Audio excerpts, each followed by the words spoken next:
because right now it making it sound like the Niners, Rams, Browns, Eagles, they're all extremely desperate.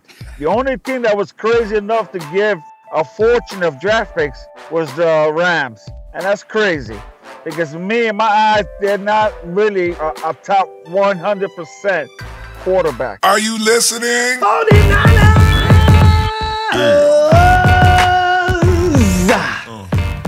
Now that the schedules are out, everybody knows who's playing who. NFL show hosts will now do what they do each and every year. They go through the schedules, they predict who they think is going to do well, who's going to the playoffs, and who may end up eventually in the Super Bowl. Here's the part where it gets ugly for us. They will pick out whatever team that they particularly like, and they will look at the schedule and they will say things like, well, if they stay above 500 in the first half of the season, in the second half of the season, it looks pretty good.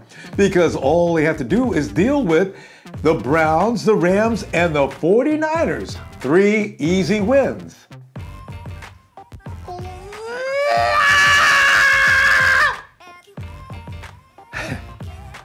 You know, what I want is just a little respect. This year, please, may the stench that follows us into a third season not happen. I have had all I can stand with no respect for the 49ers. Besides, let me run this by you and I want to get your opinion on it. Please mention in the comments, please respond to this, all right? We have Carlos Hyde, who wasn't with us last year. You're going to tell me Carlos Hyde is ready to play football this year? He will be better than last year. Our offensive line on the right side, you got Trent Brown. You're going to tell me Trent Brown's not going to be efficient this year? Devian pairs are gone. The team has already gotten better by just that much alone. Don't let me scare you with this, but the prediction is that Ronnie Stanley might be a first-round pick. You put Ronnie Stanley together with Trent Brown on the right side of the line. Now, they're both tackles. I think they're interchangeable. Can you imagine? Ronnie, Trent, on the right side of the line. Staley, Kilgore, and Battles. You're gonna tell me that is a better team. So you see, and also, last year we dealt with a rookie coach. A rookie coach, and I say that because he had never been a head coach before in the NFL. Now you add that with all the rookies we had last year, and let me go with my defensive rookies. Kwaski Tart, Eli Harold. You gonna tell me they're not gonna get better this year? Of course they are. I even expect Kenneth Acker will be better than he was last year. These are the changes I'm talking about. You can't possibly have the same bad team as you had last year. And by that narrative, the logic behind not being a better team this year is just stupid. I'm okay. I just wanted to point that out. And there'll be additions into and from the draft. And it seems things have changed in the draft a lot in the last 2 weeks, as you know. As now, the word was before, it was all about Jared Goff. And of course, the same name everybody likes, Miles Jack. Jared Goff will be picked up by the Rams. Now, this is my prediction. But we're talking about Jeff Fisher. And this is not a very brilliant man, or else the Rams would not be as bad as they are each and every year. So maybe not. And then there's Miles Jack. You know what worries me about Miles Jack? Miles Jack was given that terrible diagnosis by the doctors that his knee is a ticking bomb. Now, Miles Jack not coming to the 49ers does not bother me, and he might still, but that he won't be possibly picked, well, he may not be picked, doesn't bother me. Why? The only thing that does bother me is the fact that teams that may have been juggling back and forth with Miles Jack versus Big Buckner. Now, Jack falls, Buckner comes up. I was never a Jack fan. I've always been a Buckner fan. I have always wanted Buckner. Now it's possible. The Cowboys might. No, the Cowboys were out of it. The Chargers are the big worry. Jacksonville's the big worry. All these teams who are going to pick up Miles Jack are not going to pick him up now.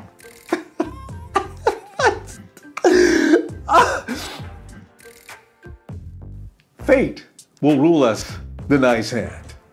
I know this. And besides, maybe, and now that I hear that the Browns are trading down Trent who is notorious for not picking up a quarterback in the first round, probably won't. I say that now, and I keep my fingers crossed. Besides, we'll get a quarterback, but just not in the first round. So, that's my feeling on that. Ronbo. What? You assume too much.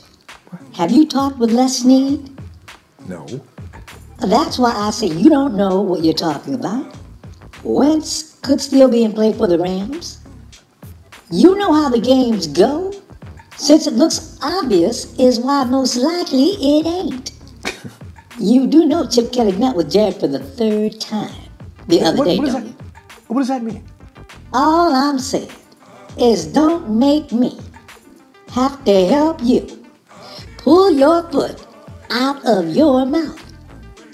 I carry on. You know, I don't even know why. I'm going to close the door. He has no right coming in here talking to me like that. He has a good point, but I'm talking Pac-12. And a guy who's had more snaps, maybe twice as many snaps, as Carson Wentz. So I have good reason to believe that even Jeff Fisher can't be that stupid. I mean, maybe. Listen, I got a guy that's so cool from New Jersey. I want you to hear some of the things he has to say. Now, fam, here we go into a few days before it's time for the big day, and the madness is starting. Tito, what's up, man? Yo, what's going on, Ronbo? Tito, man, it's crazy, man, because you know what? Try to remember the last time two quarterbacks have caused as much commotion as Goff and Wentz. And Jamieson, last year, Jamieson and Mariota, they didn't draw this kind of attention. I don't understand why in the world, and these guys, neither one of them won a championship. So, I mean, the fight that's going on between two quarterbacks is more indicative, I guess, of the way football is now. Because it's a pass game first now, where it's supposed to used to be a run game. I mean, what's up with that, man? As far as your mind, has it gotten out of control? Yeah, 100% it did. Because right now, it's making it sound like the Niners, Rams, Browns, Eagles, they're all extremely desperate. The only team that was crazy enough to give a fortune of draft picks was the Rams. And that's crazy. Because me, in my eyes, they're not really a top 100% quarterback. Now, you got quarterbacks like Aaron Rodgers, which to me, he was the number one pick. I mean, I wish. Luck, a number one pick. You got from the Chargers. I love that quarterback. If he would have come out now, I can guarantee you he'd be the first number one draft. But Goff and Wentz, to me, they're not a sure number one. It's interesting. And in this case, let me ask you the next ridiculous question. You talk about guys trading up and down. There's going to be more movement. Are we going to be involved? Are we going to trade up or down? Because it's still 2 weeks. I'm praying the only way that we move up or down, if the Browns take either Miles Jack or that cornerback from Florida State, if they take one of those best defensive players, then we're screwed. Everything involves with the Browns. If the Rams take Goff, the Browns take Wentz, then everything should be falling in place for us to get either Miles Jack or Butner. But if the Eagles move to second and get Goff, it's going to be a crazy draft, man. What a scenario, because you know what? The Browns are open. They need more picks anyway. We're talking about a team that's rebuilding, so the more picks they can get, the better. You bring up an interesting point, though, because here's the thing. If all of that is going on, can you imagine what it's like sitting in the office now in 49er headquarters? You heard about that little rift going on, and we don't know how true it is, because the media likes to mess with people's minds. That little rift is supposed to be going on between Chip Kelly and Trent Baalke. You think it's real? Nah, I think it's full of it. I don't think it's real, because if it was like that, NFL Network would be all about it. ESPN be all over it. I don't think it's real. I mean, Trent and Chip Kelly, they're doing their thing. All they care about is making the team better. Chip Kelly's all about coaching his staff, evaluating players. Tim Balkin wants players to fit in Chip Kelly's system. So I think I'm praying. I feel in my heart it's not true, man. I don't think it's true. Or they stretched it out a little bit just to make a story out of it. And with Chip Kelly, you know what? Chip Kelly, from what I see of his teams in Philly, there's some players that played probably a little better than what they would if Chip Kelly wasn't there. We got guys like Bruce Ellington. Bruce Ellington is my favorite project because I think Bruce Ellington could have been way better down to the last couple of years. And he has had injury problems because the man couldn't stay healthy. Chip Kelly's going to make players better. He's already got Ellington in his radar right now. I know Ellington's going to get better, but do you see anybody else in that lineup that's going to stand out after Chip Kelly gets to molding him into something special and roll him out there and say, that's my boy right there? Is that going to happen? Oh, man, it will happen. But you got to also watch out for Eric Rodgers. The wide receiver we signed. And Smelter. Yeah. The guy was hurt last year. You know his hand is big. Yeah. And I can't wait. I just can't wait. But I got this feeling. I think Eric Rodgers is the one that you got to really watch out for. Because when we signed him, before we signed him, there was a couple of teams that were desperate for him.